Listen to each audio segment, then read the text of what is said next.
Good morning, everybody. I'm Annalisa Burgos here in the Hawaii News Now Digital Center, and we are now joined by Senator Glenn Wakai, who represents the or the neighborhoods between Kalihi and Waipahu. And it's good to have you. Thank you for being here and having me here. I should say Happy New Year. Yeah, and we are talking to all the lawmakers about what they're excited about, what their priorities are this session. And you've been doing this a long time. So what's new for you this year? As I go into my 24th year, I've been working on problems that have been around even before I got into office. One of the glaring issues that we're struggling with today is tourism. It's our number one economic engine, and it is floundering at the moment. And then even when you project out the months ahead, it's going to continue to flounder. And I think as a state, we have a duty and responsibility to make this industry flourish. But what you've seen over the past 3 or so years is where I think government has kind of messed things up. We have the Hawaii Tourism Authority, right? That is our entity in government that helps promote tourism, but we've put on too much responsibility on that. We've had many discussions over years about kuleana, malama, stewardship, destination management, which is important. And then we also say, by the way, HTA, you need to brand, market us, get people here to Hawaii. 1 out of every 5 jobs in Hawaii is directly related to tourism. It's an important the most important economic engine. But we've put in these bipolar responsibilities on the tourism agency.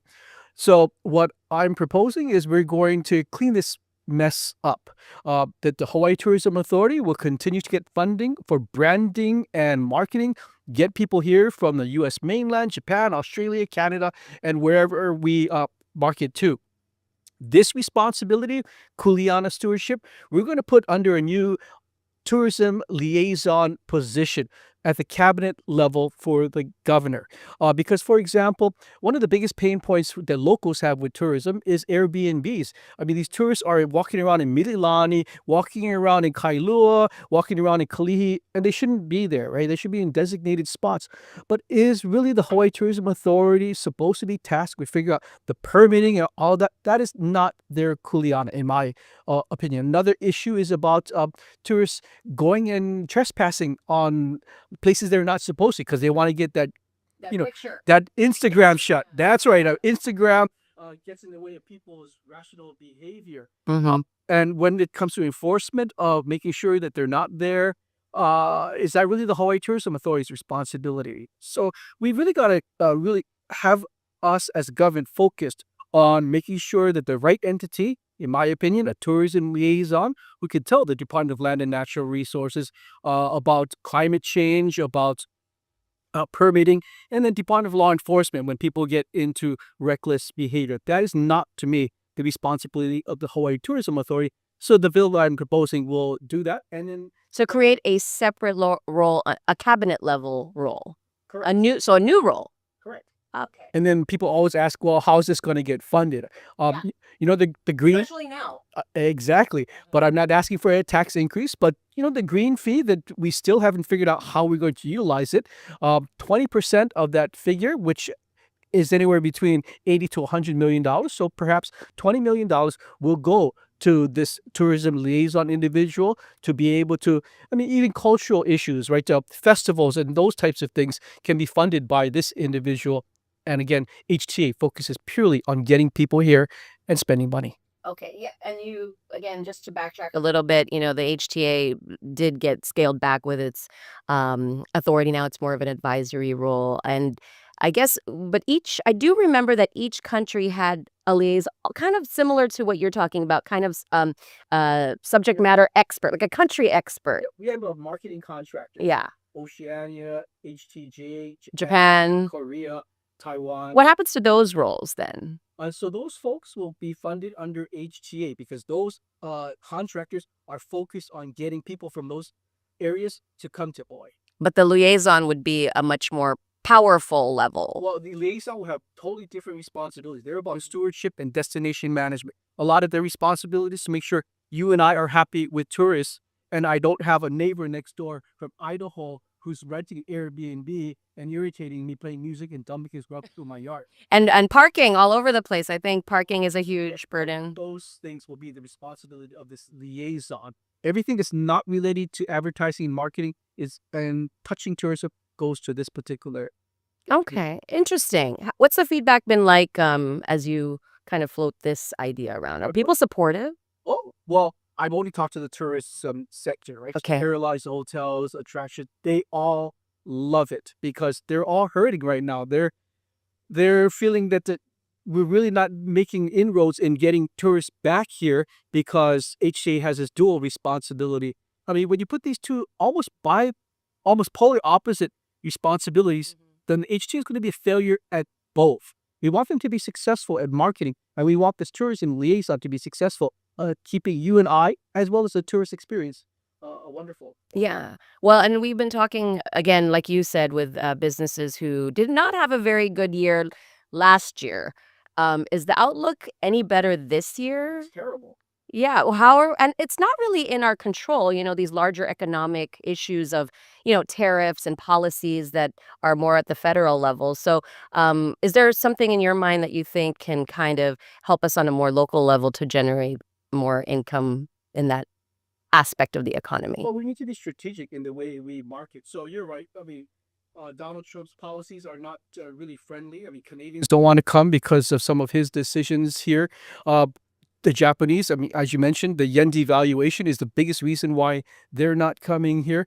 But there are ways in which we could strategically get some Japanese and look at other markets, right? If Oceania and Australians and New Zealanders are coming and they're going abroad, why are they going to Thailand? Why are they going to Malaysia? Why don't we bring them here? So I think we just really have to realign our views on where the hot spots are and be strategic in how to get the proper tourists from those hot spots to come over here. Have we become too expensive, you think, because of our taxes and all the extra fees that tourists have to pay here? Yes, Hawaii is not a cheap destination, but it's kind of like when you go to Ala, right? That center area is your luxury, high end kind of area, and then the other retailers are in the fringes of Ala. So it's kind of like that. We want to be the luxury market. We don't want to be the Walmart tourism sector like Thailand be. So yes, we are expensive. Could we lower those expenses? We certainly can, but that's a give and take, right? Teachers need raises. We need a prison. We need other facilities. And if we start dropping down and making it super cheap for tourists to come here, then we have to give something as a community. Yeah. Well, I wanted to segue now to another aspect of tourism, which is sports tourism. And I know you have a big affinity for UH, obviously. And tell us a little bit about some of the efforts to increase that. Because, we're talking about the loss of some sports franchise, like obviously the golf, PGA. And but with the stadium opening, is there kind of hope there? Yep. So I think one of the main reasons why we can't get to the events here is because we lack a venue. I mean, the Aloha Stadium closed in 2020. Here we are 6 years later, and we're still trying to build a new stadium. But the good news is, come Valentine's Day, February 14th, the actual dismantling of the stadium begins. Right now, we're putting up the dust guards and doing the prep work and stuff, but the actual takedown happens on Valentine's So that's a Day. set date. That's Interesting choice. I won't say it's guaranteed, but that's the target date for actual dismantling.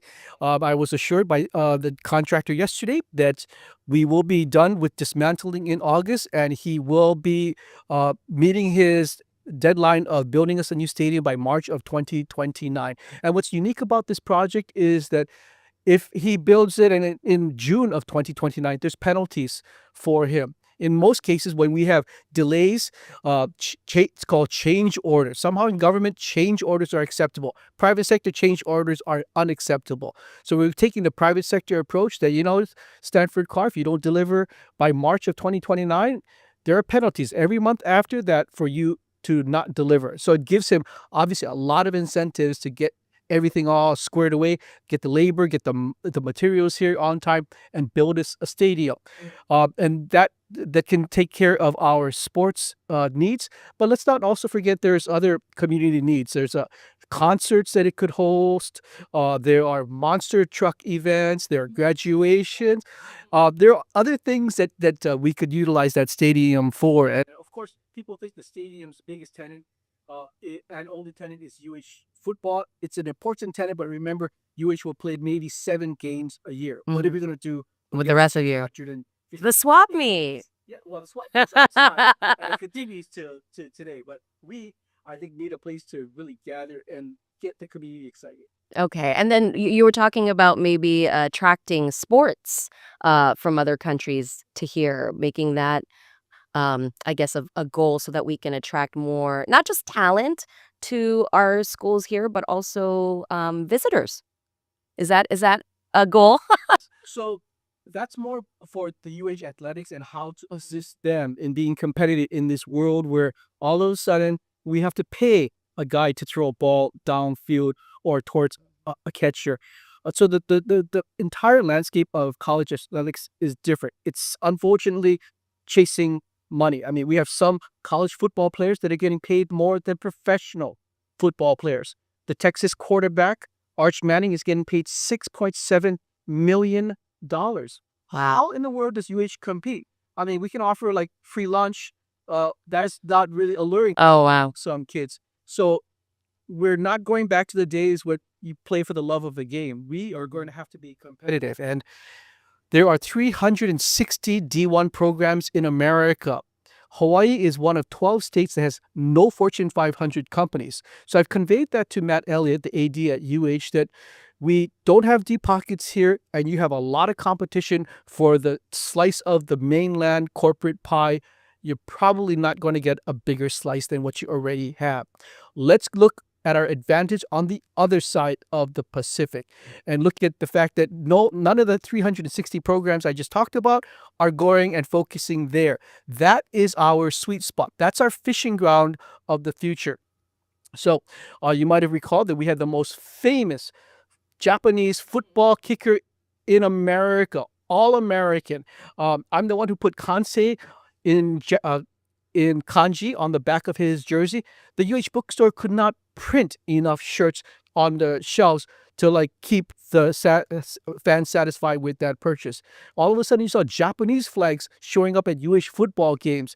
That to me is a taste and indication that there is some value behind going after Asia. So in November of last year, I got the money to send the UH baseball team to Tokyo. They played Waseda and Keio. These are two top universities in Japan. Hawaii licked them. I was kind of surprised. I thought it would be the other way around, but Hawaii really did well. But the golden value out of that was that this weekend we are going to invite a 6'5" pitcher. This kid is bigger than Shohei Ohtani. He throws 95 miles an hour. He was a direct result of him being impressed by the UH athletics, what he saw in Tokyo in November. He's going to sign up to be our, hopefully, ace pitcher in the future.